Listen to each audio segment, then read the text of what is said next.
Welcome to 5 in 5 from the One Stop Co-op Shop, where I discuss 5 key elements of a game in about 5 minutes. I'm Michael Kelly, and today I'm looking at Role Player from Thunderworks Games, specifically the solo play in the game. And quick disclaimer that I was sent a review copy of this game. I had played Role Player a few years back, but the fact that I really enjoyed Role Player Adventures and that you can take a character from this game and import it into that one made me want to give it a second try. But how enjoyable is the solo play on its own? Let's find out and get to the list.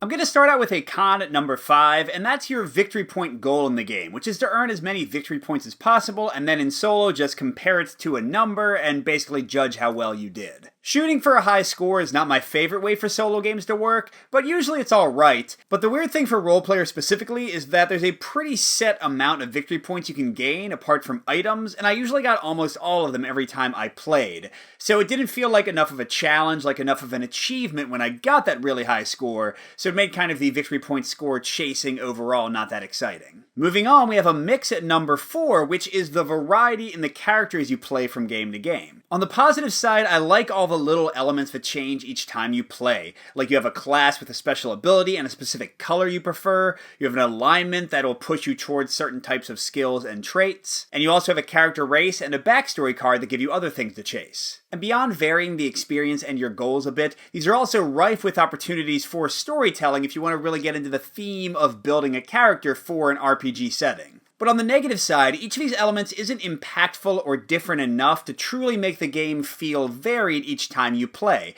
Sure, this time your alignment might want to go left, and next time it might want to go right, but mechanically it still feels pretty similar. But I'm back down to a full-on con for number 3, which is the solo opposition the game throws at you to influence your choices. In the competitive play of Role Player, players are fighting over the dice they want to take as well as the items they want to buy, and the dice you take will determine your initiative, so you sometimes want to get a substandard die to ensure you get a really important item. But in solo play, the only consequence from taking a better die is the small chance that the AI might roll the specific item you want, which doesn't feel consequential or dangerous enough, so I found in my solo play I could almost always take just the exact die I wanted and the tough decisions seemed to be gone. But I have my first full-on pro at number 2, and that's both managing your money in the game and making purchasing choices. Money management is one of my favorite things in Role Player's design, and I think provides the toughest choices in the game. You can take dice with weaker initiative or dice with less useful numbers to earn money, and you can even neglect to buy an item for one turn to also get some cash,